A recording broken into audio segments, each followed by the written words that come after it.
Luis, te agradecemos que estés con nosotros en el día de hoy.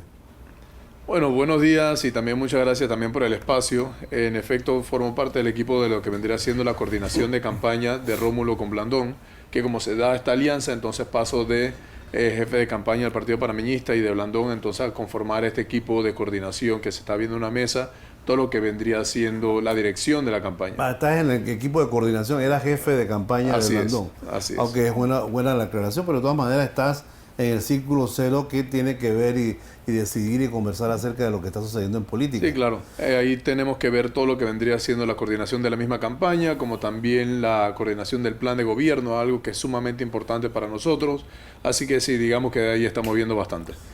¿Cuál es tu balance sobre el segundo debate presidencial del día de ayer? Mira, lo primero que tendría que decir es, tengo que felicitar a los jóvenes que organizaron este debate. La verdad que el formato fue sumamente mejor e interesante en comparación con lo del que se organizó en el debate anterior. El formato que es Town Hall, que tiene un poquito más como de intercambio, no solamente entre los candidatos, sino también entre los candidatos y los asistentes. Y cuando algunos a veces subestimaban a las preguntas que iban a hacer los jóvenes, resulta que los jóvenes se enfocaron en la búsqueda de las soluciones a las problemáticas que tanto ellos como el resto del país viven, cuando algunos pensaban que las preguntas tal vez iban a ser preguntas básicas, sencillas y tal vez amarillistas. Creo que en este caso pudimos obtener un poquito más de las propuestas de cada uno de los candidatos porque fueron muy buenas preguntas y también un excelente formato. Entonces arrancaría con eso, que la verdad que el formato fue mucho mejor, ojalá se mantenga, porque sí vimos una dinámica completamente diferente. En relación a nosotros, te diría que fue nuevamente un debate sumamente positivo, enfocado estrictamente en las propuestas. Tanto en el primer debate como en el segundo, no hemos visto un Rómulo que entre a temas amarillistas, a temas de choque, sino a lo que realmente importa, que es presentar nuestro plan de gobierno, presentar nuestras propuestas, un plan de gobierno que viene trabajado desde el momento en que se configura la alianza, que esto es algo que no todo el mundo tiene claro, que para poder que se consolide o se firme la alianza, nosotros primero pasamos por un proceso de diálogo en donde teníamos que estar de acuerdo en la misma visión de país, que eso incluía la reforma de la Constitución, un proceso que ya nosotros iniciamos hace un año y algo, cuando el resto de los candidatos no participaron. Rómulo y Blandón sí participaron en ese proceso de recolección de firmas de la Asamblea Constituyente, y ahí es donde se comienza a trabajar esta visión de país para luego cerrar en la alianza. Entonces para nosotros fue sumamente positivo, como les dije anteriormente, el concepto fue mucho mejor, así que vieron también un Rómulo que intercambiaba más con los jóvenes, que también conversaba un poco más con los candidatos.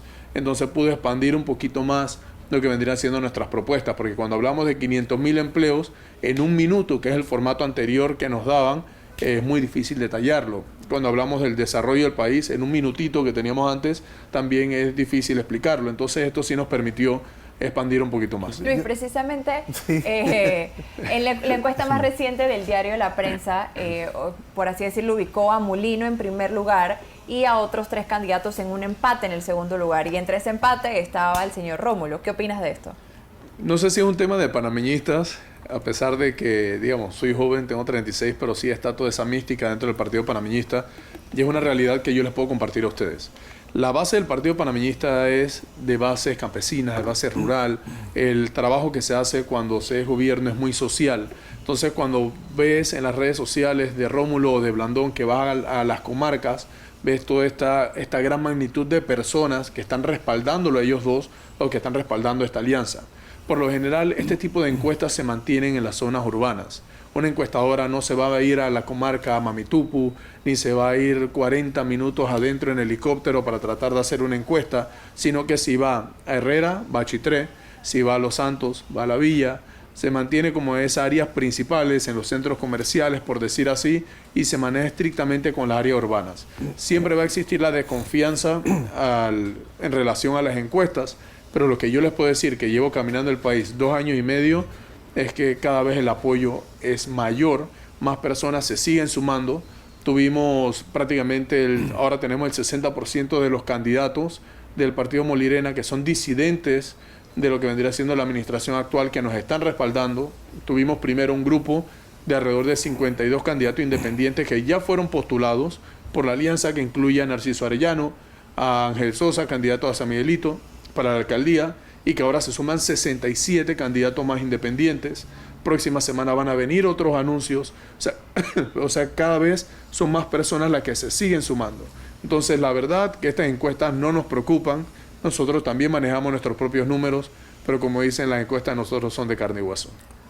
Va a ver, yo lo que quería preguntarte era más sobre el tema de los 500.000 puestos. Venga, porque una de las que para eso venimos. Sí, uno del debate que se hacía ahí era que si el pleno empleo se había logrado en algún momento en este país, no se había logrado por más de 50.000 empleos. Y Rómulo o la campaña de ustedes pregona y repite el tema del medio millón. Dime, como si fuera un niño de 7 años, ¿cómo se hace eso? ¿Cómo se hace eso? Sí. Primero, no hay que ser simplistas o de mente cerrada. Es cierto, ahora mismo nosotros tenemos 150.000 desempleados, pero también tenemos 760.000 personas en la informalidad, que son, o aquí lo quieren romantizar como emprendedores. Emprender es sumamente difícil. Y una persona que sale a trabajar de la bonería o que sale tal vez a ferias a tratar de vender lo mínimo que pueda para ganarse el día a día, eso no es empleo digno. Entonces lo que nosotros estamos hablando primero es de formalizar todo ese sector, que es casi 1 millón de personas, vuelvo y repito, 150.000 en desempleo y 760.000 informales, que no cotizan, que no se van a poder jubilar, que van a tener que depender de subsidios. Nosotros estamos hablando de simplificar el sistema para que todos esos informales puedan acceder a la formalidad, primero puedan pasar a ese paso de formalidad, dar las facilidades, ampliando los sectores de logística, construcción, turismo y agro, un sector que también es sumamente informal, ampliarlo, darle esa estructura para que puedan generarse estos empleos que nosotros estamos buscando. Nuevamente, el panameño ya está pasando, no es que no tiene trabajo, porque el panameño está pasando trabajo, tiene mucho trabajo, pero es trabajo informal. Lo que nosotros buscamos es apoyar desde la pequeña, la mediana y hasta las grandes empresas que estarían llegando a Panamá para que den empleo formal. Y ahí es obviamente donde nosotros estamos enfocados. A ver, uno de los grandes problemas de este país es que el sector informal no se quiere formalizar debido casualmente a que tenemos que estar cumpliendo estos requerimientos de los países europeos, en donde un carretillero... Es difícil formalizarse en Panamá. Aquí hablábamos en estos días de un chichero que el Banco General le cerró la cuenta porque mandó... Los buenos vecinos. Sí, Sin decir el nombre, pero los buenos vecinos. Yo puedo decirlo porque no son aquí no tienen ninguna cuña, y que yo quisiera que se sentara aquí alguien conmigo y me explicara por qué una persona que es un emprendedor, que es una persona positiva, que inclusive puede estar hasta dando empleos, por qué razón se le lleva a acorralarlo un poco en todas esas formalidades, que es precisamente lo que lo hace un informal. Y cuando vamos al sector, al sistema, digamos, tributario, todavía la cosa se pone peor. Entonces, ¿cómo van a hacer ustedes eso dentro del sistema que tenemos? Porque hay que cambiar no solamente, digamos, un sistema tributario que le correspondería al gobierno, sino también un sistema bancario, un sistema financiero que aparentemente no invita mucho al sector informal a formalizarse. No sé.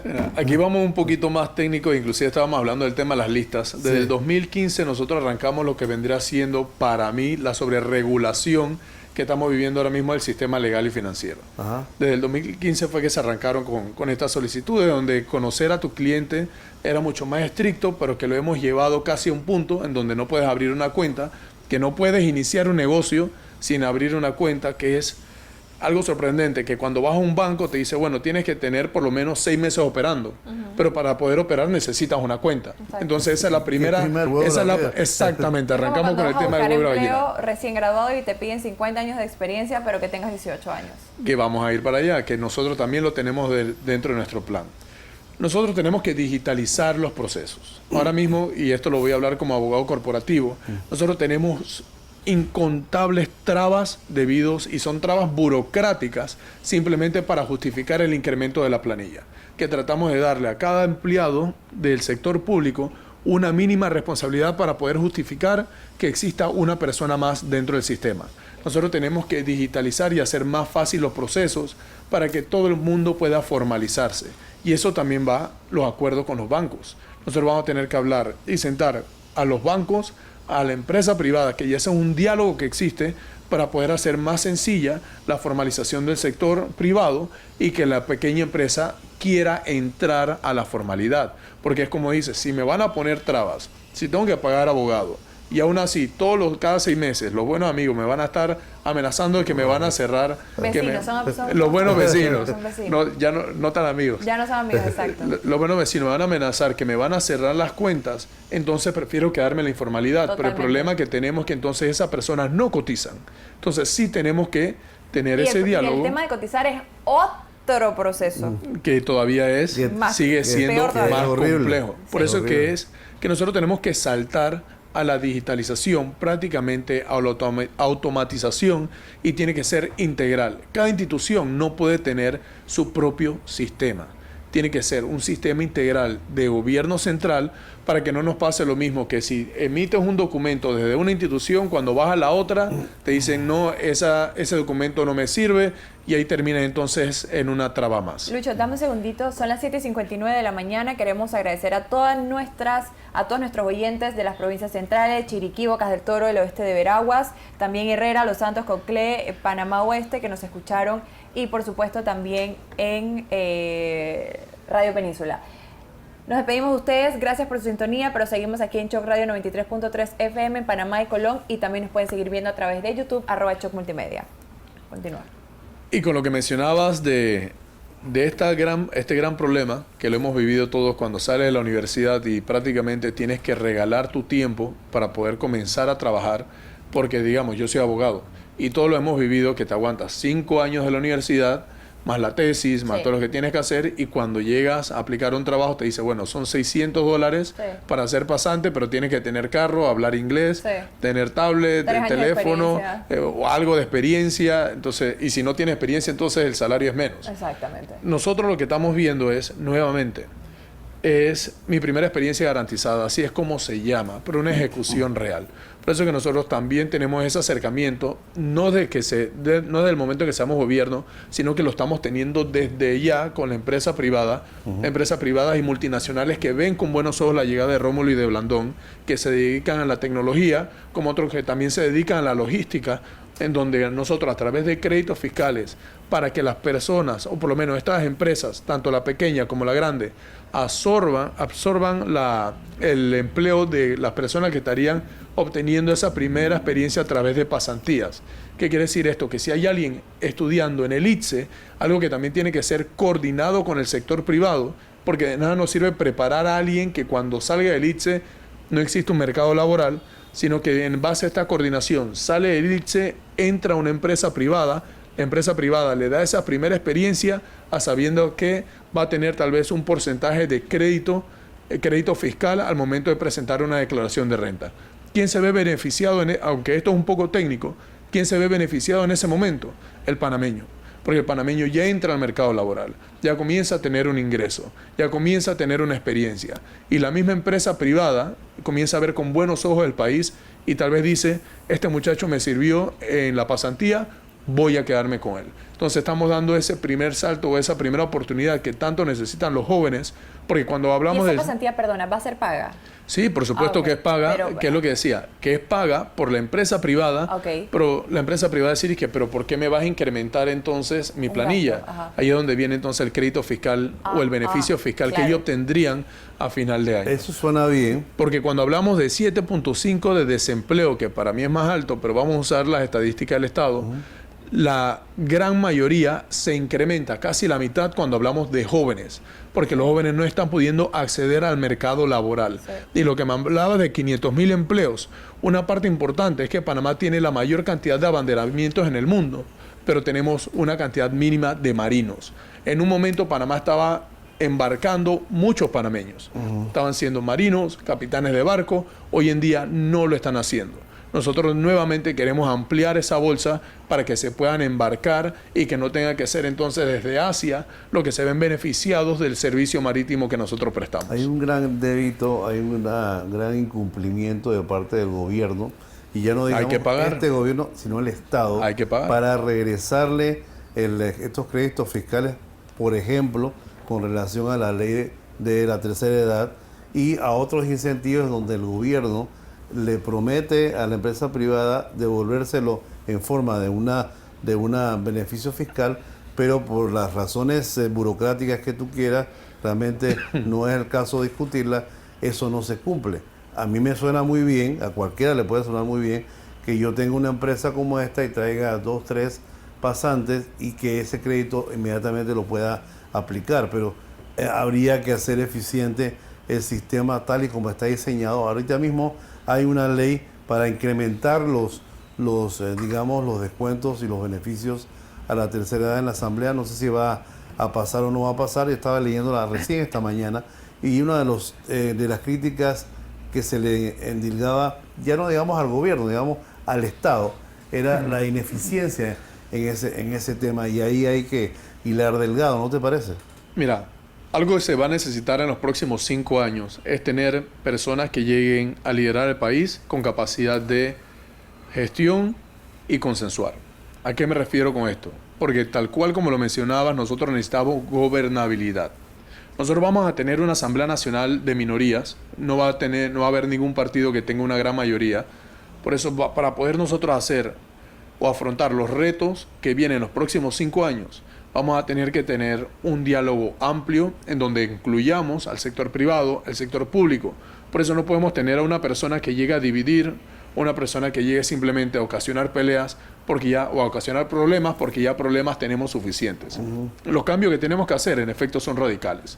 Inclusive por eso nosotros, no de ahora, sino de hace 2 años, iniciamos con ese proceso de recolección de firmas para el llamado de la Asamblea Constituyente, porque sí creemos que el cambio tiene que ser integral. Ahora nosotros, apegándonos a la Constitución, vamos más por la constituyente paralela para que el gobierno pueda seguir, porque lo que están pidiendo, hablando de una constituyente originaria, cuando tú haces eso, tú rompes el Estado, quedas sin Corte Suprema de Justicia, o sea, quedas por completo en un vacío en relación, golpeé el micrófono, en relación al mismo Estado y gobernabilidad.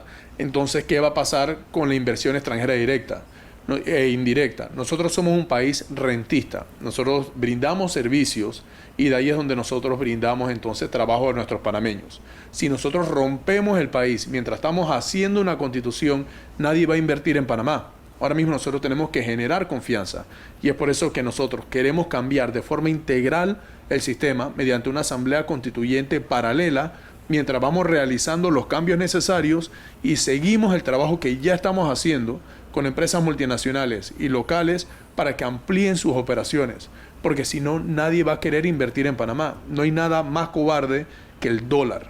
Y ante la incertidumbre, donde tú tienes una asamblea constituyente originaria, donde no sabes qué va a salir de ahí, porque todos hablan de una asamblea constituyente originaria, pero no hablan de qué va a salir de esa asamblea constituyente originaria.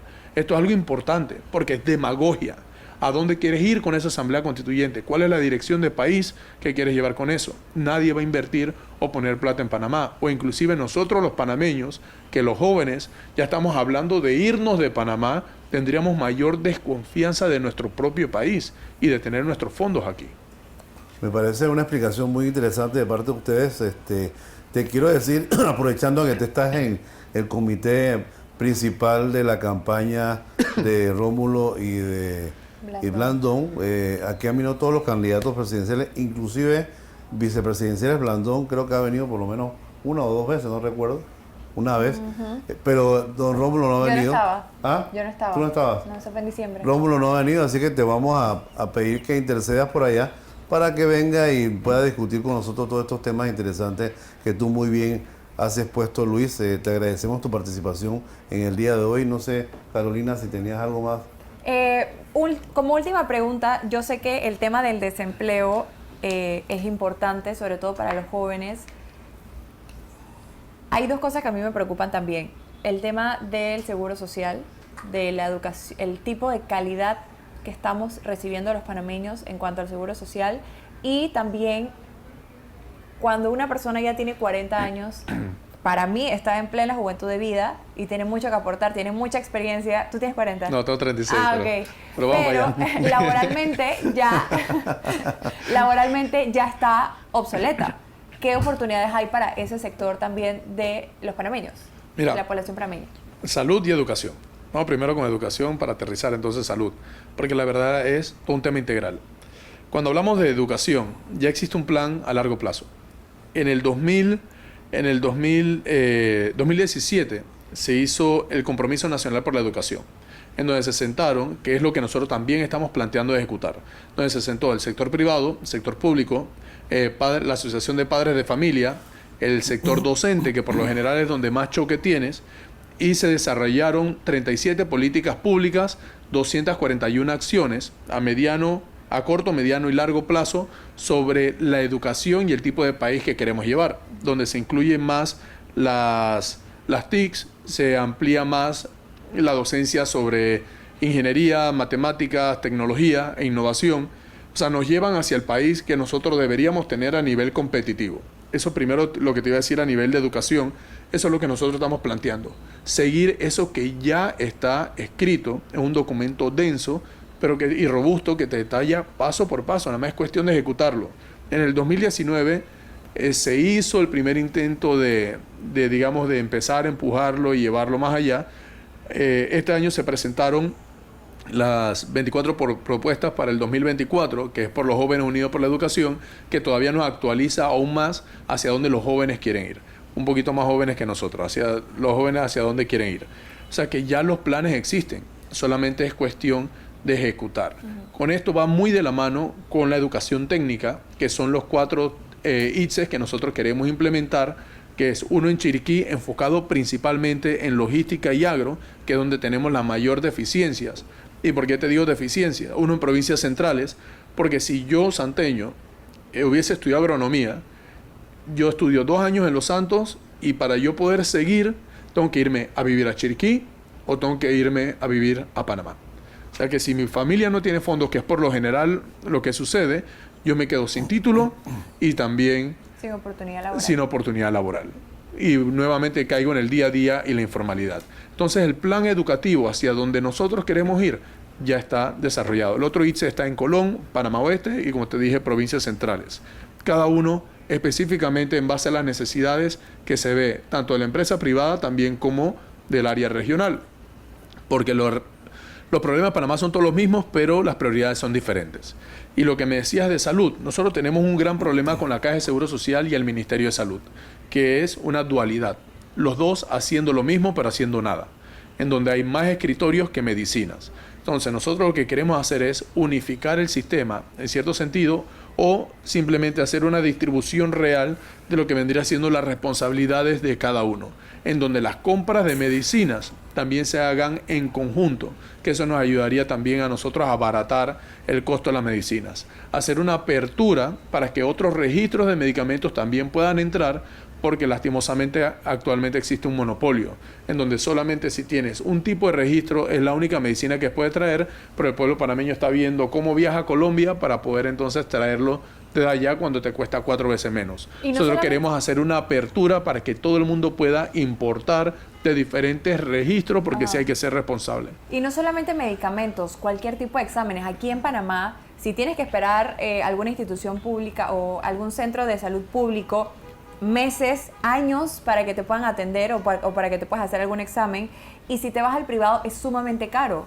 O sea, no es posible que hacerme un examen, un CAT de la cabeza, por ejemplo, tenga que empeñar casi la casa, tengo que vender mi carro, cuando en otros países no es así. Como mínimo $500. Entonces, ¿por qué la empresa privada está abusando de los precios cuando se sabe que la situación económica del país no da para eso? La cosa es que no tienes una competencia. Cuando tú tienes un libre mercado y tú tienes una apertura en los servicios, el mismo mercado se va a ajustar y van entonces a reducirse entonces los precios. Acá el problema que tienes es que el principal competidor, que vendría siendo el Estado, que debería brindar ese servicio público de salud, ya sea gratuito o a muy bajo costo, correcto, no lo está dando.